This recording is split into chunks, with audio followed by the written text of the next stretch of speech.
Hello मेरे प्यारे दोस्तों, वेलकम टू नीट पे जीत सीरीज ऑफ लर्नो हब। तो मैं हूं Shubham from लर्नो hub, the free learning platform, जहां पर आप फिजिक्स, केमिस्ट्री, मैथ्स, बायोलॉजी सब कुछ पढ़ सकते हो, वो भी absolutely for free at learnohub.com। तो चलो शुरू करते हैं।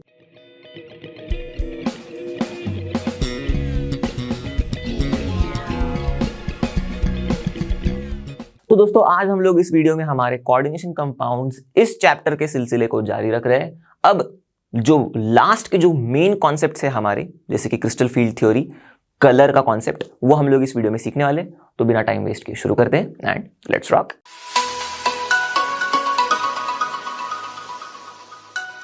चलो अब शुरू करते हैं हम लोग क्रिस्टल फील्ड थ्योरी को समझने के सिलसिले को। तो जैसे हम लोग ने वीबी थ्योरी को समझा था, पहले उसके बेसिक्स को एक बार हम लोग ने होल्ड लाने की कोशिश की थी। उसके बाद हम लोग अलग अलग एग्जाम्पल्स के द्वारा और उसके बारे में क्लैरिटी लिए, वीबी थ्योरी के बारे में। सेम हम लोग लॉजिक क्रिस्टल फील्ड थ्योरी के बारे में भी करेंगे, और मैं आपको ना एकदम आसान तरीके में क्या होती है ये थ्योरी, ये बताने की कोशिश करूंगा। तो देखो, ध्यान देना आप। देखो, क्रिस्टल फील्ड थ्योरी ये अज्यूम करती है कि भाई मेटल और लिगैंड का बॉन्ड, सबसे पहली चीज यही है कि भाई मेटल और लिगैंड का बॉन्ड आयनिक कंसिडर करती है ये। तो एज सच हम लोग कह सकते हैं कि भाई ये मॉडल जो है ना क्रिस्टल फील्ड थ्योरी का, ये इलेक्ट्रोस्टैटिक मॉडल है। ठीक है। अब इसमें ना जो अनायंस है हमारे, अगर हम लोग लिगैंड्स की बात कर रहे हैं एज अनायंस, तो क्रिस्टल फील्ड थ्योरी उनको मानती है एज पॉइंट चार्जेस। और अगर हम लोग के अनायंस, मतलब अगर हम लोग के सॉरी लिगैंड्स न्यूट्रल मॉलिक्यूल्स है, जो हमें पता है बहुत सारे अमोनिया, वाटर मॉलिक्यूल वगैरह वगैरह, तो हमारी क्रिस्टल फील्ड थ्योरी उनको मानती है पॉइंट डाइपोल्स। अब डाइपोल तो सबको पता है, एक पॉजिटिवली चार्ज्ड एंड, एक नेगेटिवली चार्ज्ड एंड, ऐसे पॉइंट डाइपोल्स बनती है। ठीक है, यहां तक की तो कहानी सही है।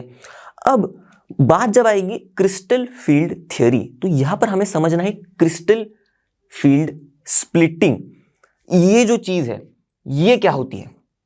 अब देखो, कई जगह पर बहुत ऊटपटांग तरीके से बताई जाती है ये चीज, पर एकदम सिंपल भाषा में कहेंगे हम लोग तो देखो, जब हमारा मेटल एटम या फिर आयन को हम लोग उसको एकदम आइसोलेट कर देंगे, एकदम अलग और गैसियस फॉर्म में लेके आएंगे। ठीक है, जैसे कि यहां पर देखो, मैंने एक मेटल एटम या फिर आयन को लिया, उसको आइसोलेट किया एकदम दूसरे मेटल एटम से या फिर मेटल आयन से, और ये मेरा गैसियस स्टेट में है। तो ऐसे कंडीशन में हमारे मेटल एटम या फिर आयन की डी ऑर्बिटॉल्स जो है, वो एकदम सारे के सारे डी ऑर्बिटॉल्स की एनर्जी सेम होती है। उसी को हम लोग डीजेनरेट कहते हैं। ओके, एनर्जी का सेम होना मतलब डीजेनरेट होना। तो हम लोग आसान भाषा में कह सकते हैं कि भाई जो डी ऑर्बिटॉल्स है, ऐसे सिनारियो में जब हमारा मेटल एटम या फिर आयन आइसोलेटेड है और गैसियस स्टेट में है, तो उसके डी ऑर्बिटॉल्स डीजेनरेट है।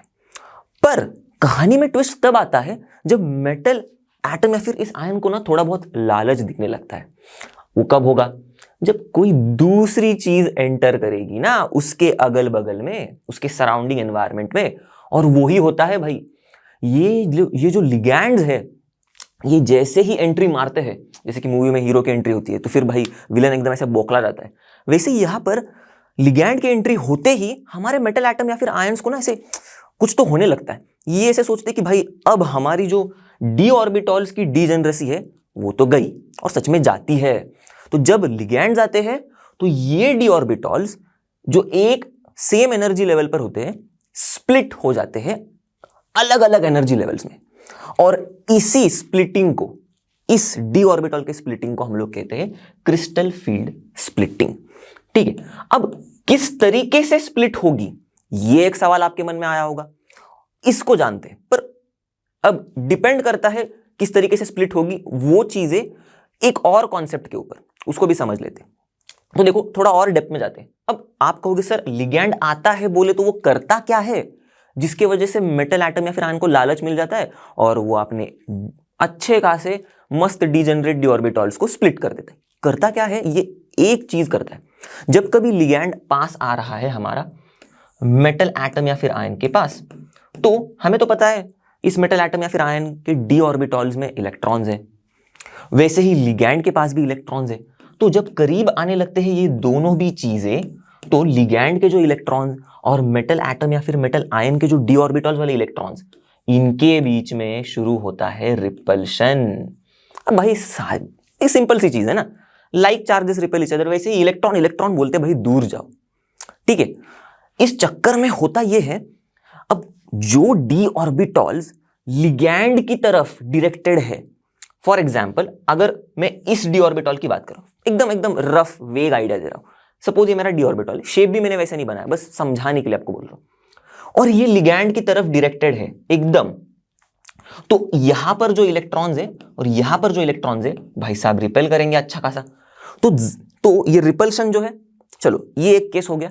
अब सपोज एक दूसरा डी ऑर्बिटॉल है, ओके, ये वाला, तो इसमें जो इलेक्ट्रॉन है और ये लिगैंड में के पास जो इलेक्ट्रॉन है, इनका रिपल्शन जो है आपको देख के ही पता चलेगा कि यहां पर जो डायरेक्टेड अवे है फ्रॉम द लिगैंड ऑर्बिटॉल्स, उनका रिपल्शन लिगैंड के इलेक्ट्रॉन्स के साथ का रिपल्शन कम दिख रहा है एज कंपेयर टू जो ऑर्बिटॉल्स डायरेक्टेड टुवर्ड्स लिगैंड से। करेक्ट, बेसिक सा लॉजिक है।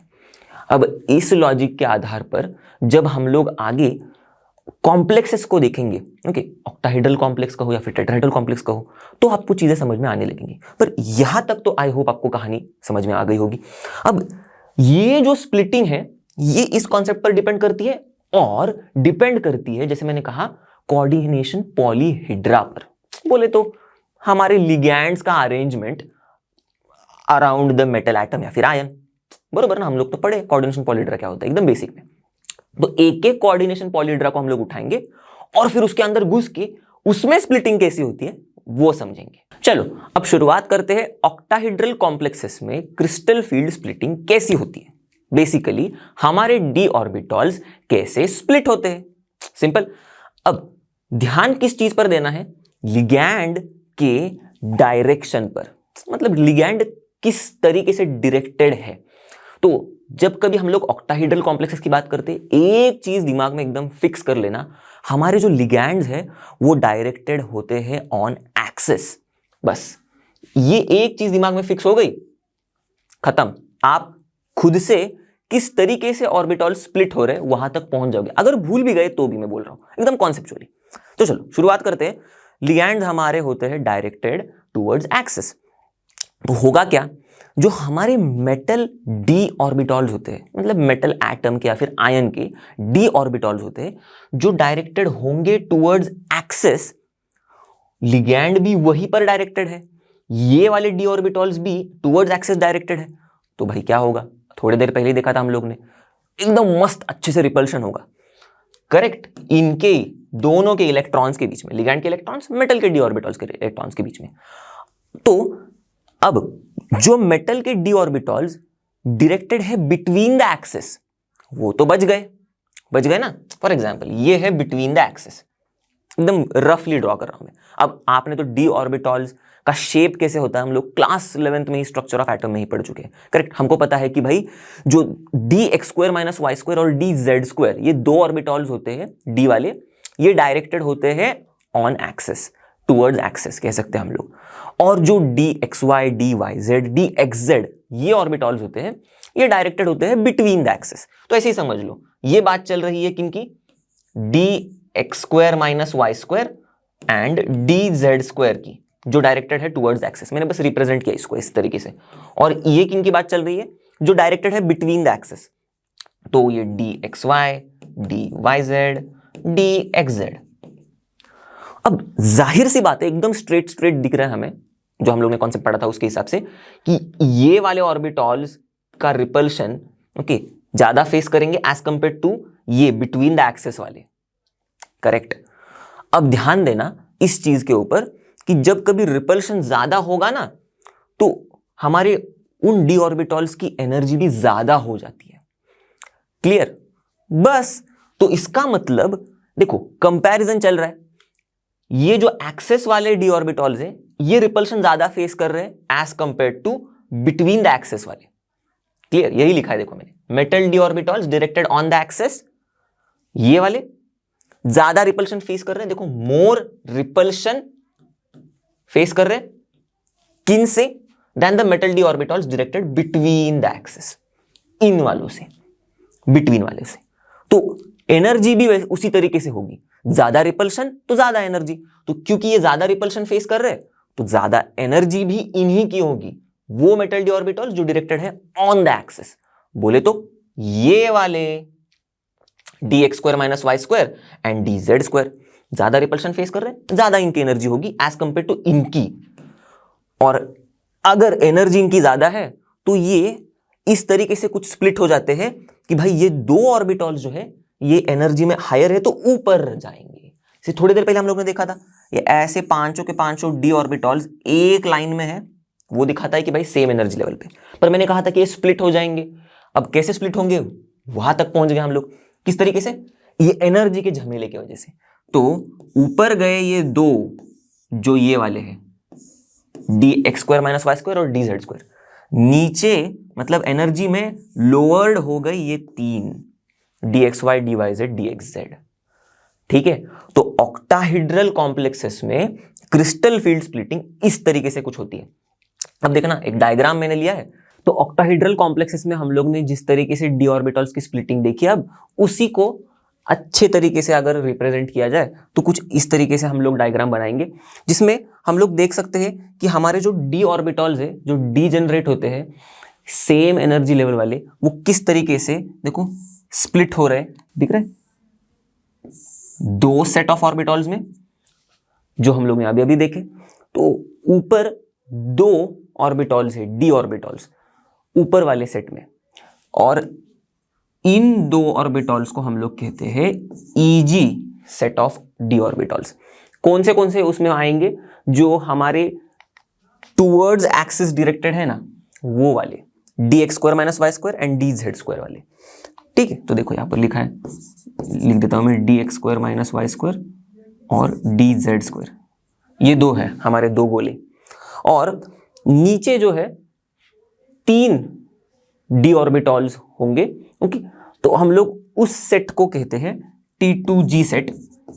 देखो तीन ट्रिपल, करेक्ट, तो याद रखना T बोले तो तीन डी ऑर्बिटल्स।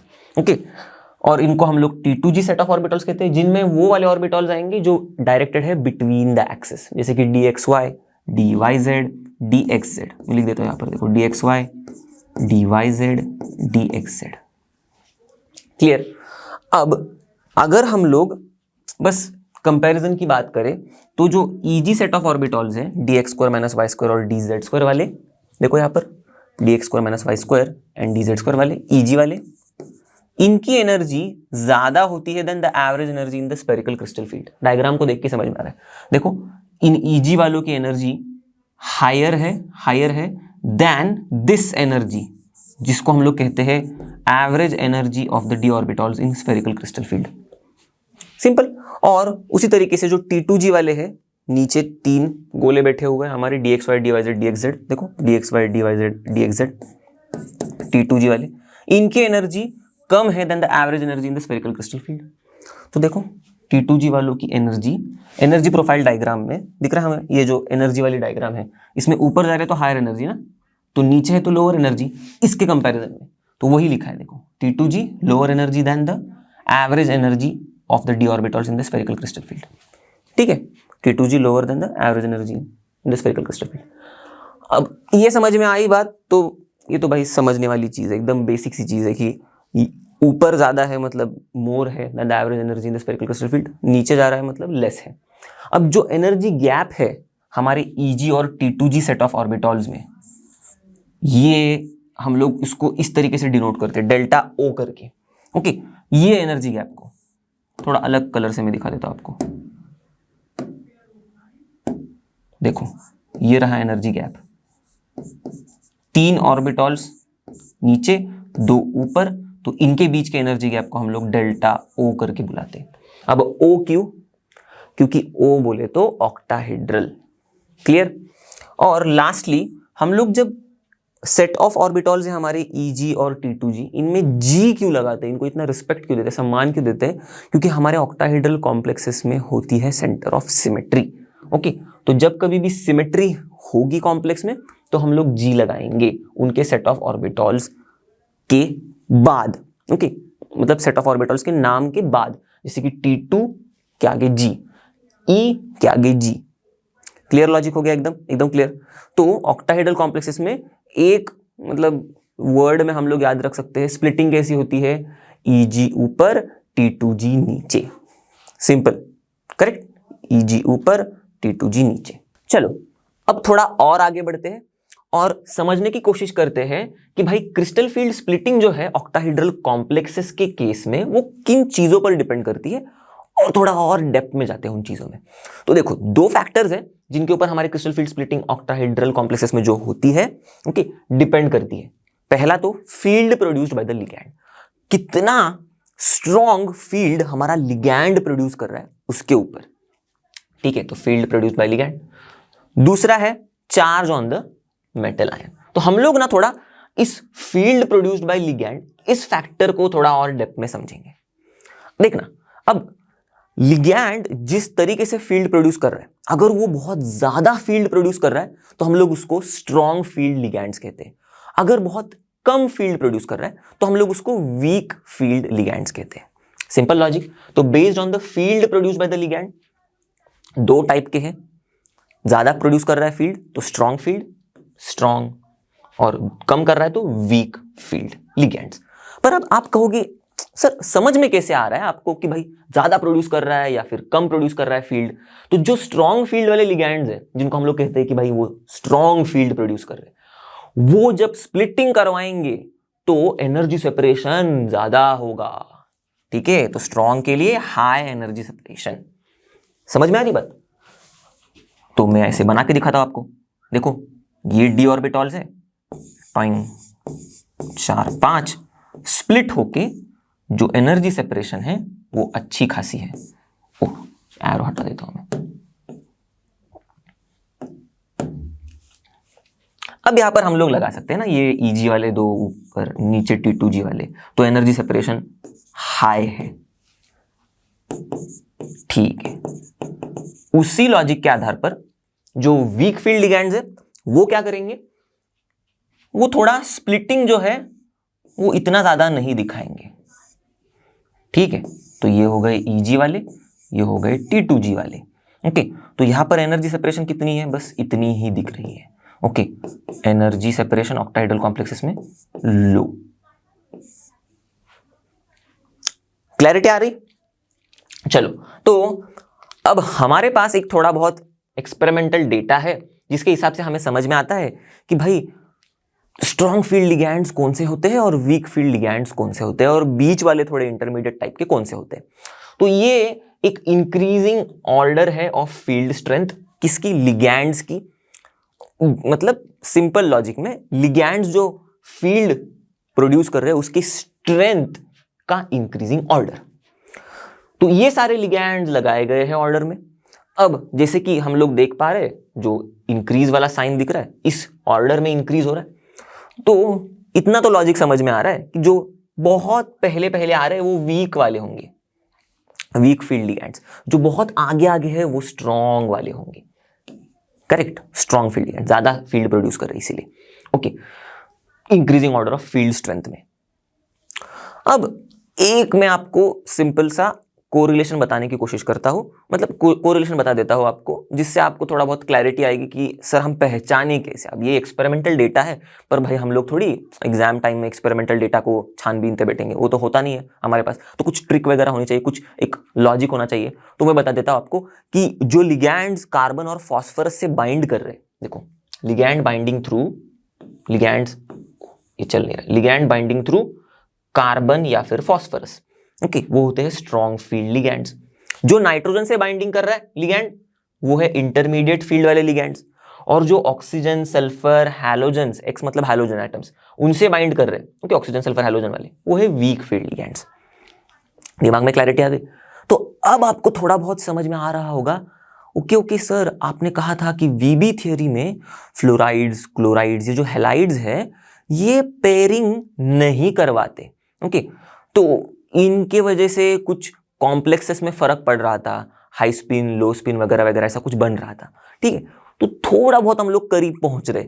ये जो फील्ड स्ट्रेंथ है, याद आ रहा है वीबी में हम लोग ने लिमिटेशन में भी पढ़ा था कि वीबी ये क्लैरिटी नहीं देती हमें कि जो हमारे लिगैंड्स है कौन से वाले स्ट्रॉन्ग है कौन से वाले वीक है, पर सीएफटी तो दे रही है भाई हमको क्लैरिटी। और उस क्लैरिटी को अगर हम लोग आगे बढ़ाएंगे तो आपको समझ में आएगा कि ओके सर ने बताया था कि भाई जो हाई स्पिन कॉम्प्लेक्सेस है या फिर लो स्पिन कॉम्प्लेक्सेस बन रहे, या फिर जो लिगैंड्स है जो पेयरिंग करवाते और जो नहीं करवाते, वैसा क्यों था। ये रहा अपने आगे, ये जो कॉन्सेप्ट है यही समझाएगा आपको। क्या करना है, हमें ना डी ऑर्बिटॉल्स की फिलिंग को समझना है। अब कौन से दो सिनारियो के केसेस में, एक तो हम लोग ऐसे समझेंगे कि भाई हमारे कॉम्प्लेक्स में, ऑक्टाहेड्रल कॉम्प्लेक्स में, ओके, जो लिगैंड है एकदम जबरदस्त फील्ड प्रोड्यूस कर रहा है, हाई फील्ड, स्ट्रॉन्ग फील्ड, तो क्या होगा भाई, एनर्जी सेपरेशन ज्यादा होगा। तो ये रहा एनर्जी सेपरेशन, मैंने एकदम लंबा सा एनर्जी सेपरेशन खींच दिया यहां पर, ओके, 1 2 3 4 5, ऊपर के Eg, ठीक है, नीचे के T2G। तो अच्छा खासा एनर्जी सेपरेशन हमें दिख रहा है यहां पर। अब अगर हमारे इलेक्ट्रॉन्स जो है इस तरीके से है इन द डी ऑर्बिटॉल्स कि भाई हमारा कॉन्फ़िगरेशन D1 है, सिर्फ एक ही इलेक्ट्रॉन है डी ऑर्बिटॉल में, ये से आपको दिख रहा है, तो हम लोग को क्या करना है मालूम है, हम लोग ना अभी देखेंगे कि फिलिंग कैसे होगी। अब एक इलेक्ट्रॉन है तो वो शुरुआत करेगा लोअर एनर्जी वाले से फिल होने की। अरे हमको तो पता है ना, सबसे पहले जैसे हम लोग नॉर्मली इलेक्ट्रॉन्स फिल करते हैं ना, उसी तरीके का लॉजिक है, बस एक हटके चीज आएगी यहां पर जो समझेंगे हम लोग। फिलहाल D1 के लिए तो सिंपल वही लॉजिक कि भाई लोअर एनर्जी वाले जो ऑर्बिटल्स होंगे उनमें पहले इलेक्ट्रॉन जाएगा, फिर हायर एनर्जी वालों में जाएगा, ठीक है। ये हम लोग बेसिक लॉजिक फॉलो करते हैं इलेक्ट्रॉनिक कॉन्फ़िगरेशन लिखने के टाइम पे, हंड रूल, पाउलीज एक्सक्लूजन प्रिंसिपल, वो सब बेसिक चीज पढ़ने के बाद, तो वही बेसिक चीज फॉलो करेंगे। D1 के लिए इलेक्ट्रॉन जाएगा बेचारा लोअर एनर्जी लेवल में, T2G वाले लेवल में, तो T2G हम लोग लिख सकते हैं 1, ठीक है। इस तरीके से अभी हम लोग इलेक्ट्रॉनिक कॉन्फ़िगरेशन लिखेंगे डी ऑर्बिटॉल में ही, तो थोड़ा अलग है ना, हटके है ना, चलो देखते हैं। तो T2G ऐसे 1 लिखूंगा मैं ऊपर, फिर जब D2 कॉन्फ़िगरेशन होगा तब वही सेम लोअर एनर्जी वाले में क्या होगा, पेयरिंग होगा क्या, बिल्कुल नहीं। हम लोग तो हमेशा क्या करते हैं, पहले ऑर्बिटॉल के एक एक डिब्बे में एक एक इलेक्ट्रॉन को बिठा देते हैं, बोलते पहले तुम लोग आराम से बैठ लो, दूसरा कोई आएगा अकंपनी करने के लिए तो ठीक है थोड़ी सी जगह दे देना, नहीं तो एकदम खुद आराम से बैठ लेना जगह पे, करेक्ट, सेम। तो वैसे ही करेंगे हम लोग। D2 तो क्या हो गया, 1 2, T2G 2 हो गया, D2 T2G 2, फिर D3 आप कहोगे सर हमको तो पता है T2G 3 होगा, करेक्ट, चलो सेम टू सेम। अब आप कहोगे चलो D4, आप कहोगे सर हमें भी पता है कि हम अब क्या करेंगे, हम अब पेयरिंग करेंगे, तो T2G 4 करवा देंगे। अब अगर आप इस तरीके से बोल रहे हो तो सही है, ठीक है, पेयरिंग तो होगी यहां पर, ओके, मैं अलग कलर से दिखाता हूं, पर ये पेयरिंग क्यों हो रही है ये समझना जरूरी है। ये इसलिए होती है क्योंकि देखो एक पेयरिंग एनर्जी नाम की एक चीज होती है, सिंपल पेयरिंग करने के लिए जो एनर्जी लगती है वो, और दूसरी है हमारी ये जो एनर्जी सेपरेशन डेल्टा O जो हम लोग देख रहे हैं, जो स्प्लिटिंग हुई है उसकी वजह से निर्माण हुई है दो सेट ऑफ ऑर्बिटल्स के बीच में का एनर्जी गैप, सिंपल लॉजिक में।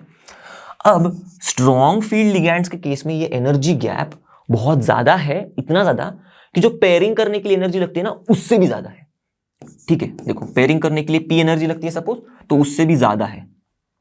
तो फिर हमारा इलेक्ट्रॉन क्या सोचता है कि मैं इंस्टेड ऑफ ये एनर्जी ओवरकम करके ऊपर वाले ऑर्बिटल में जाऊं, उससे अच्छा मैं पेयर होके, पेयरिंग एनर्जी तो कम लग रही है तो मैं पेयर होके निचले वाले ऑर्बिटल में बैठ जाता हूं और पेयर हो जाता हूं, ठीक है। क्लैरिटी आ गई। तो कॉन्फ़िगरेशन क्या होगा, T2G 4, इस वजह से कॉन्फ़िगरेशन होगा T2G 4। समझ में आई बात। मैं आपको इतना डिटेल में क्यों समझा रहा हूं कि वीक फील्ड लिगैंड के केस में कुछ चमत्कारिक बिहेवियर होने वाला है, इसी लॉजिक के आधार पर। देखो तो D4 T2G 4, अब ये मैं लिख रहा हूं ना यहां पर D4 से, वहां से कॉन्फ़िगरेशन चेंज होना शुरू हो जाएगा, डिपेंड करेगा ऑन कौन सा फील्ड लिगैंड है हमारे पास, स्ट्रॉन्ग फील्ड है या वीक फील्ड है। मतलब स्ट्रॉन्ग लिगैंड्स है बेसिकली एकदम लेमैन टर्म में, और या फिर वीक लिगैंड्स है। अब देखो D5, आप कहोगे सेम सर पेयरिंग एनर्जी बहुत ज्यादा है, पांचवा इलेक्ट्रॉन भी सोचेगा मैं भी पेयर करूंगा, तो T2G5, T2G5, छठवा इलेक्ट्रॉन आप कहोगे सेम टू सेम सर, वो भी सोचेगा अभी मैं भी पेयर कर लूं, कुछ अलग नहीं, तो D6 में पेयरिंग, तो T2G6। अब ये तो कहानी हो गई स्ट्रॉन्ग फील्ड लिगैंड के केस में। अब एग्जैक्ट उसी तरीके से हम लोग जब वीक फील्ड लिगैंड्स को देखेंगे तो उसमें क्या होगा, स्प्लिटिंग होगी बिल्कुल, जैसे कि स्ट्रॉन्ग में भी हुई थी, 1 2 3 4 5 डी ऑर्बिटॉल्स स्प्लिट होंगे, पर यहां पर जो एनर्जी गैप है जिसको हम लोग डेल्टा ओ से डिनोट करते हैं वो कम होगी। करेक्ट, यहां पर ज्यादा थी, यहां पर कम होगी। किसके केस में? वीक फील्ड लिगैंड के केस में, क्योंकि वो लेस स्प्लिटिंग करवाते हैं। एकदम लेमैन्स टर्म में लेस स्प्लिटिंग बोले तो जो एनर्जी गैप है वो कम होता है उनके द्वारा। ओके, स्प्लिटिंग जब होती है तब वीक फील्ड लिगैंड्स के द्वारा। तो ये रहे हमारे Eg वाले ऑर्बिटॉल्स, ये रहे हमारे T2G वाले ऑर्बिटॉल्स। अब same D1 configuration T2G1, D2 configuration T2G2, D3 configuration T2G3, एकदम एग्जैक्ट सेम टू सेम, जैसे कि स्ट्रॉन्ग फील्ड में था वैसे ही। ठीक है, मैं फिर से नहीं लिखूंगा। कहानी में ट्विस्ट D4 में आएगा। क्यों? देखो, यहां पर वीक फील्ड लिगैंड्स के केस में जो एनर्जी गैप है, एनर्जी सेपरेशन जो है, ओके, जो इलेक्ट्रॉन को ओवरकम करके जानी पड़ती है ऊपर वाले ऑर्बिटल में जाना है, तो ये होती है कम दैन पेयरिंग एनर्जी। ठीक है, ये होती है कम दैन पेयरिंग एनर्जी, मतलब पेयर करने के लिए जो एनर्जी लगती है वो। तो इलेक्ट्रॉन क्या सोचेगा? अरे यार, ऊपर जाने के लिए कम एनर्जी लग रही है दैन इंस्टेड ऑफ पेयरिंग करने के लिए, तो मैं तो ऊपर चला जाऊंगा। तो फोर्थ वाला इलेक्ट्रॉन Eg वाले में चला जाएगा ऊपर। ठीक है, तो देखो ये जो चीज है ना स्ट्रॉन्ग फील्ड और वीक फील्ड लिगैंड के केस में, ये जो कोरिलेशन है ना, वो बस एक कोरिलेशन दिमाग में रहना चाहिए कि भाई डेल्टा ओ जो एनर्जी गैप है उसको जो एनर्जी लग रही है, मतलब इलेक्ट्रॉन को जो एनर्जी लग रही है जंप करने के लिए, वो कम होगी देन द पेयरिंग एनर्जी। तो एक मिनट, ये वीक फील्ड लिगैंड्स वाला था, स्ट्रॉन्ग फील्ड लिगैंड वाला हो गया। मैंने उल्टे स्लाइड पर बता दिया, कोई दिक्कत नहीं, आप यहां पर चेंज कर देना चीजें। ओके, तो हुआ क्या है देखना, ये जो चीज है स्ट्रॉन्ग फील्ड लिगैंड्स के लिए है, तो जो डेल्टा ओ है वो ज्यादा है देन द पेयरिंग एनर्जी। देखो, स्ट्रॉन्ग फील्ड लिगैंड्स के केस में डेल्टा ओ ज्यादा है देन द पेयरिंग एनर्जी। और वीक फील्ड लिगैंड्स के लिए मैंने यहां पर लिख दिया वो जो पीछे के स्लाइड में कि भाई डेल्टा ओ लेसर है देन पेयरिंग एनर्जी। तो देखो, डेल्टा ओ लेसर है देन द पेयरिंग एनर्जी। ठीक है, इस चीज को बस आप समझ लेना। ये है भाई वीक फील्ड लिगैंड्स के लिए जो मैंने यहां पर पढ़ा है, ये वाली चीज जो मैंने लिखी है कोरिलेशन, बस सिंपली कोरिलेशन, वो स्ट्रॉन्ग फील्ड लिगैंड्स के लिए। बाकी सारी चीजें तो मैंने समझा दिया आपको क्या होगा एक्चुअल में। तो इस आधार के, इस लॉजिक के आधार पर ये ऊपर चला जाएगा। तो कॉन्फ़िगरेशन कैसे लिखेंगे हम लोग वो समझना, T2G3 Eg1 D4 के लिए। ठीक है, यहां पर चेंज होगा, देखो T2G3 Eg1। जो हमारे स्ट्रॉन्ग फील्ड लिगैंड्स के केस में कैसा था, D4 के लिए सिर्फ T2G4 था, वीक के लिए T2G3 Eg1। सिमिलरली D5 के लिए पांचवा इलेक्ट्रॉन भी वही सोचेगा, पेयरिंग करने के लिए ज्यादा एनर्जी लग रही है तो मैं ऊपर चला जाऊंगा, T2G3 Eg5, same to same. Oh sorry, Eg2, Eg5 नहीं, Eg2, ये दो है ऊपर इसलिए। और फिर D6 वाला क्या सोचेगा? अब D6 वाले के पास कोई चारा नहीं होगा।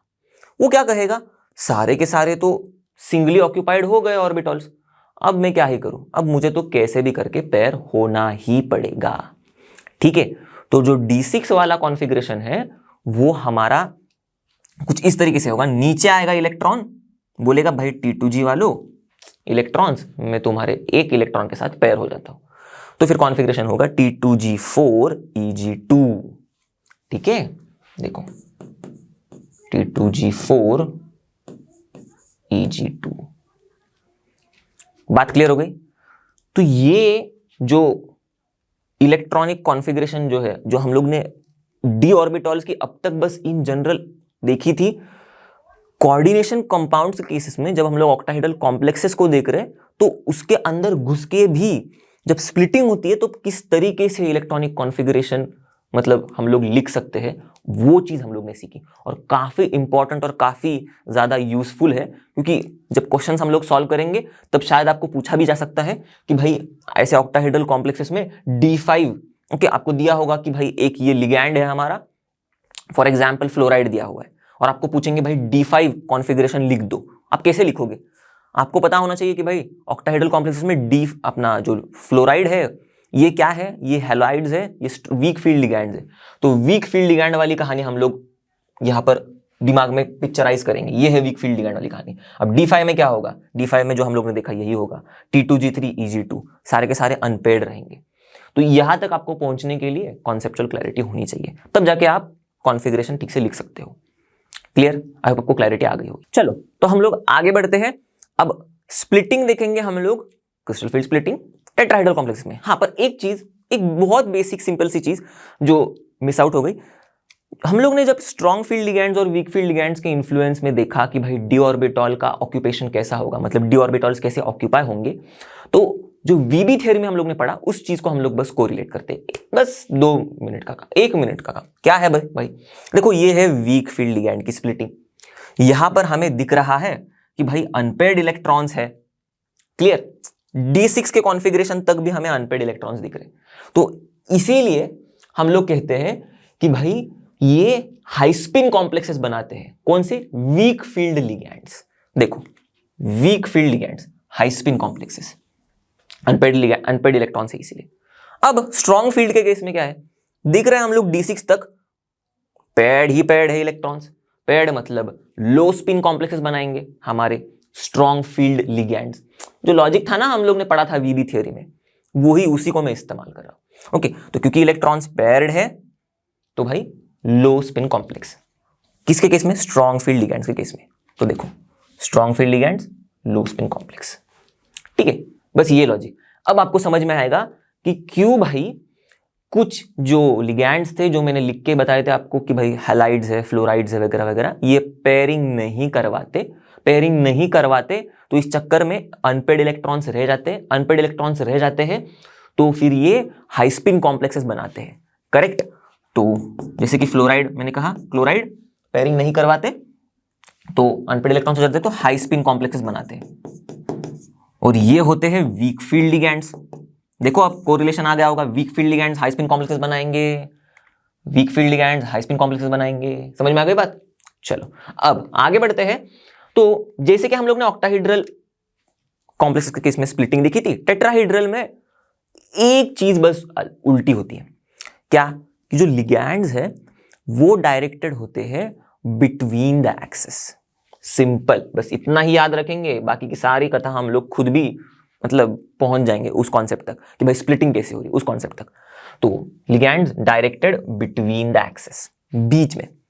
अब 1 मिनट पॉज करना, एग्जैक्ट उसी लॉजिक को यूज करना जिस लॉजिक से हम लोग ने ऑक्टाहेड्रल कॉम्प्लेक्सेस में किस तरीके से डी ऑर्बिटल स्प्लिट होते हैं वो समझा था।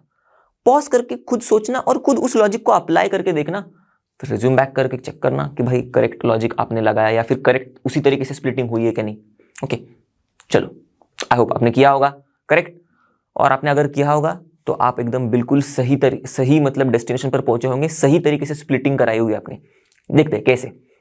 तो सिंपल लॉजिक में के हिसाब से ligands are directed between axes, तो बिटवीन एक्सेस वाले जो हमारे डी ऑर्बिटॉल्स हैं वो ज्यादा रिपल्शन फेस करेंगे as compare to on axes वाले। यही लिखा है देखो मैंने, metal D orbitals directed between axes वाले ज्यादा रिपल्शन फेस करेंगे then D orbitals on axes. तो बिटवीन एक्सेस वाले कौन से होते हैं, dxy dy z dxz ज्यादा रिपल्शन, देखो dxy dy z dxz ज्यादा रिपल्शन देन ऑन एक्सेस वाले dx square minus Y square dz square. देखो dx square minus Y square dz square. अब जितना अब जो रिपल्शन ज्यादा फेस कर रहा है, जो सेट ऑफ ऑर्बिटल ज्यादा रिपल्शन फेस कर रहे हैं, उनकी एनर्जी भी ज्यादा। तो इसका मतलब इन तीनों की एनर्जी ज्यादा। तो हमारे जो T2 वाले जो है ऑर्बिटल्स, इनकी एनर्जी ज्यादा स्प्लिटिंग जब होगी तब। करेक्ट, और जो कम एनर्जी देखो T2 वाले की ज्यादा है देन Eg वालों की, तो देखो T2 वालों की ज्यादा है देन Eg वालों की। करेक्ट, हाँ बस यहां पर हम लोग इनको सम्मान नहीं देंगे जी लगा के।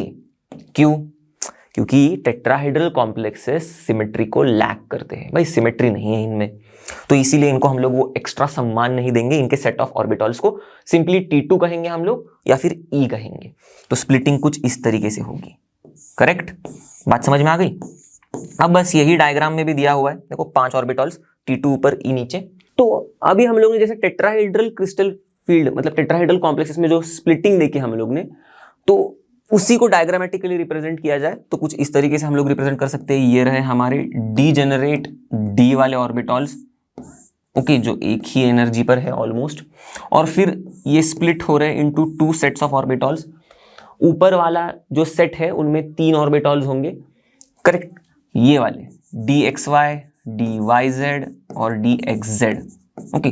और इनको हम लोग, क्योंकि ये 3 है तो हम लोग इनके नाम में हम लोग याद रखते हैं T2 आएगा, करेक्ट, तो यहां पर नाम दिया है T2, ओके। अब G क्यों नहीं बोला है देखेंगे हम लोग, G क्यों नहीं बोला है हम लोग देखेंगे आगे, बस यहां पर इतना समझ लो, पहले तो T2 है, ओके।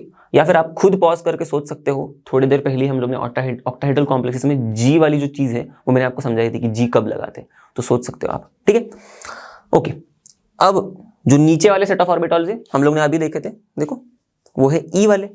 E बोले तो हमारे टूवर्ड्स द एक्सिस वाले दो, dx² - y² और dz², ये रहा dx² - y² और dz² वाले, क्लियर, E वाले। अब जाहिर सी बात है जो T2 ऑर्बिटॉल्स का सेट है उसकी एनर्जी ज्यादा है then this average energy in the spherical crystal field, और जो E वाले हैं उनकी एनर्जी कम है then the average energy of the d orbitals in the spherical crystal field. Diagram देख के ही समझ में आ रहा है, तो ये जो चीजें है एकदम क्लियर हो गई होगी। और जो सेपरेशन है T2 और E ऑर्बिटल्स के बीच में, हम लोग इसको डेल्टा T के नाम से पुकारते हैं, या फिर हम लोग डिनोट करते हैं, ऐसे समझ लो डेल्टा T। अब आप ही बताओगे T क्यों लगाएंगे हम लोग डेल्टा के बाद, जैसे डेल्टा O था ऑक्टाहेड्रल कॉम्प्लेक्स के स्प्लिटिंग में हम लोग लगा रहे थे डेल्टा O, वैसे ही डेल्टा T क्योंकि ये टेट्राहेड्रल कॉम्प्लेक्सेस की स्प्लिटिंग देख रहे हैं हम लोग, सिंपल। और लास्टली G, अब तक आपको पता चल गया होगा या फिर आपने सोचा होगा तो आपको आ गया होगा कि G क्यों नहीं लगाते, क्योंकि टेट्राहेड्रल कॉम्प्लेक्सेस लैक करते हैं सिमेट्री, करेक्ट। और मैंने कहा था जहां पर सिमेट्री होगी वहीं पर सम्मान दिया जाएगा उनके सेट ऑफ ऑर्बिटल्स को, G पुकार के लास्ट में। अगर सिमेट्री नहीं तो नो सम्मान, करेक्ट, तो G नहीं पुकारेंगे लास्ट में। तो सिर्फ T2 और E ऑर्बिटल्स टेट्राहेड्रल कॉम्प्लेक्सेस में हम लोग को याद रखना है कि यही 2 सेट होंगे, ओके, G नहीं लगाएंगे हम लोग। चलो अब कलर का कॉन्सेप्ट समझते हैं कोऑर्डिनेशन कंपाउंड्स में, ठीक है। तो कलर इन कोऑर्डिनेशन कंपाउंड्स, ये जो चीज थी हम लोग ने DNF ब्लॉक एलिमेंट्स में थोड़ी आधी अधूरी पढ़ी थी, क्योंकि इसका पूरा होना कोऑर्डिनेशन में तय था। क्यों? जो बाद में का लॉजिक था कि भाई कलर होता है ड्यू टू DD ट्रांजिशन, ये तो हम लोग ने समझ लिया था, पर जो DD ट्रांजिशन होगा वो जो ऑर्बिटॉल्स मैंने आपको बताए थे बना के स्प्लिटिंग होती है, और ये ऑर्बिटॉल्स जो है हायर एनर्जी वाले एक सेट होगा, लोअर एनर्जी वाला होगा, ये हम लोग ने डिटेल में समझा नहीं था उस टाइम पर। बस स्प्लिटिंग होती है, क्यों होती है, क्या होती है, उसके बारे में कुछ मैंने बोला नहीं था, क्योंकि ये तो सारी चीजें क्रिस्टल फील्ड में हम लोग पढ़ने वाले थे। तो शायद अभी आपको एक क्लियर पिक्चर दिख रहा होगा, अभी आप वही लॉजिक को इस्तेमाल करना, ओके। और शुरुआत की जो चीजें थी स्प्लिटिंग क्यों होने वाली, उसको जोड़ देना उसके साथ। चलो ट्राई करते हैं। अब मैं आपको बता देता हूं, जैसे कि फॉर एग्जाम्पल मेरे पास एक मेटल आयन है, उसके अगल बगल में लिगैंड्स जुड़े हुए हैं, और उस कॉम्प्लेक्स का कोऑर्डिनेशन पॉलीहेड्रा है ऑक्टाहेड्रल, सिंपल। तो ऑक्टाहेड्रल कॉम्प्लेक्सेस में अभी हम लोग ने देखा स्प्लिटिंग कैसे किस तरीके से होती है। हमारे बेचारे प्यारे से डीजेनरेट डी ऑर्बिटॉल्स, ओके, पांचों के पांचों 1 2 3 4 5 स्प्लिट हो जाएंगे इनटू 2 सेट्स ऑफ ऑर्बिटॉल्स, ओके। ऊपर EG, नीचे T2G, ओके। अब ये एकदम डायरेक्ट याद नहीं आ रहा होगा, तो आप वो लॉजिक भी एकदम ही याद नहीं आ रहा होगा, तो मैं बोल रहा हूं उस लॉजिक को इस्तेमाल कर सकते हो कि भाई लिगैंड्स किस तरफ डायरेक्टेड है, ऑटोमेटिक आप पहुंच जाओगे इस लॉजिक तक। तो EG वाले 2 ऊपर, T2G वाले 3 नीचे। अब फॉर एग्जाम्पल हमारे मेटल आयन का कॉन्फ़िगरेशन है सपोज D2 कॉन्फ़िगरेशन, जो हमारे कॉम्प्लेक्स कंपाउंड में है ऑक्टाहेड्रल कॉम्प्लेक्स में। तो D2 कॉन्फ़िगरेशन बोले तो अब नॉर्मली अगर डीजेनरेट ऑर्बिटॉल्स है तो वो इस तरीके से फीलिंग होगी, पर अगर हमारा T2G ऑर्बिटॉल्स है, ओके, और EG ऑर्बिटल्स में स्प्लिटिंग हो गई है ऑक्टाहेड्रल कॉम्प्लेक्स में, तो फिर किस तरीके से होगी ऑर्बिटल डी ऑर्बिटल ऑक्यूपेशन, वो भी हम लोग ने देखा है। अब डिपेंड करता है weak field ligand, strong field ligand, पर D1 D2 D3 के लिए डिपेंड नहीं करता, क्योंकि पहले तो पेयरिंग होगी ही नहीं, लोअर एनर्जी वाले चुपचाप फिल होंगे, फिर बाद में D4 से गड़बड़ होगी। तो चलो D2 तक तो कुछ गड़बड़, मतलब कोई दिक्कत है ही नहीं, स्ट्रांग हो वीक हो कुछ फर्क नहीं पड़ता। T2G2 ये हो गया D2, ये हो गया d ऑर्बिटल का ऑक्यूपेशन। अब यहां पर इन लोअर एनर्जी d ऑर्बिटल से इलेक्ट्रॉन उठ के कूदेगा हायर एनर्जी d ऑर्बिटल में। तो T2G से ऐसे हम लोग कह सकते हैं EG में इलेक्ट्रॉन कूदेगा, पर जब वो जंप करेगा तो वो ऐवे थोड़ी जंप करेगा, ओके बस मन में आया और जंप किया। एनर्जी लगती है भाई, इस एनर्जी को ओवरकम करना पड़ेगा ना, ये तो हम लोग ने समझा है, डेल्टा O वाली ये एनर्जी गैप को। वो एनर्जी कहां से मिलेगी, वो जो हम लोग लाइट उसके ऊपर छिड़केंगे मतलब मैं मजाक में बोल रहा हूं, जो लाइट उसके ऊपर पड़ेगी उसमें से वो एक विजिबल रीजन का जो हमारा रीजन है स्पेक्ट्रम में से, हमारे इलेक्ट्रोमैग्नेटिक अपना जो स्पेक्ट्रम है ओके रेडिएशन वाला, उस विजिबल रीजन में से कुछ पोर्शन को ये एब्जॉर्ब करेगा, खाएगा ऐसे समझ लो, ओके इन शॉर्ट मैं मजाक में बोल रहा हूं, पर उस एक particular region of visible light जो है उस पोर्शन वाले रेडिएशन को वो एब्जॉर्ब करेगा, मतलब सिंपली एनर्जी एब्जॉर्ब करेगा ना, E equals to h mu. तो उस पर्टिकुलर फ्रीक्वेंसी को एब्जॉर्ब करेंगे तो उतनी एनर्जी एब्जॉर्ब करेगा d और इलेक्ट्रॉन हमारा उठ के उड़ी मार के ऊपर वाले ऑर्बिटल में चला जाएगा। चला गया तो इस सारे चक्कर में क्या करेगा, ये जो एनर्जी एब्जॉर्ब की गई है, जो लाइट एब्जॉर्ब की गई है ओके, तो जो हमें लाइट दिखती है, तो ये जो एब्जॉर्ब्ड लाइट है जिस भी कलर की होगी, फॉर एग्जांपल ग्रीन कलर की है, तो मैं ग्रीन को थोड़ा ग्रीन में लिख देता हूं, अच्छा लगेगा ना, हाँ तो फॉर एग्जांपल ग्रीन कलर की, ग्रीन ग्रीन ग्रीन, तो जब वो हमें जो लाइट दिखेगी ओके, ये तो एब्जॉर्ब हुई हुई लाइट है, जो हमें दिखेगी वो होगा ग्रीन का complementary colour. For example red, मतलब फॉर एग्जांपल बोले तो ग्रीन का कॉम्प्लीमेंट्री कलर रेड होता है, तो रेड दिखेगी हमें लाइट। बस ये है सिंपल सा कॉन्सेप्ट बिहाइंड द कलर। तो होता क्यों है, एक लाइन में अगर कहेंगे हम लोग तो होता है because of the D transition of electrons. अब कैसा डी ट्रांजिशन होता है वो सारी कहानी मैंने आपको समझाई।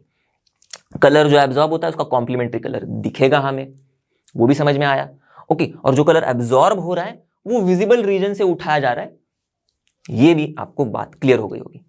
तो ये जो सारा लॉजिक है इससे हमें समझ में आता है कि डी ट्रांजिशन होना बहुत जरूरी है।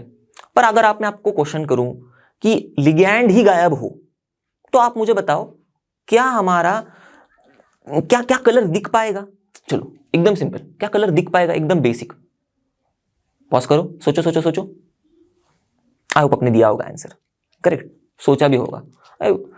सिंपल सी चीज है, लिगैंड ही गायब है तो भाई डी ऑर्बिटल जो है वो क्यों स्प्लिट होंगे, स्प्लिटिंग ही नहीं होगी। अगर स्प्लिटिंग नहीं होगी तो डी ट्रांजिशन नहीं होगा, डी ट्रांजिशन नहीं होगा तो कलर नहीं दिखेगा। सिंपल, एक लाइन में मैंने कहा था ना, कलर दिखता है ड्यू टू डी ट्रांजिशन, नहीं होगा तो कलर नहीं होगा। क्लियर हो गई बात। तो इसी के साथ दोस्तों हम लोग इस वीडियो के एंड पर आ गए हैं। आई होप हम लोग ने जितनी भी चीजें सीखी होंगी इस वीडियो में आपको समझ में आया होगा, आपको मजा आया होगा ओके। और जैसे कि आप सभी को पता है लर्न ऑफ मतलब फ्री है पर बेस्ट है। तो मिलते हैं अगले वीडियो में, तब तक के लिए stay tune, bye bye and have a great day.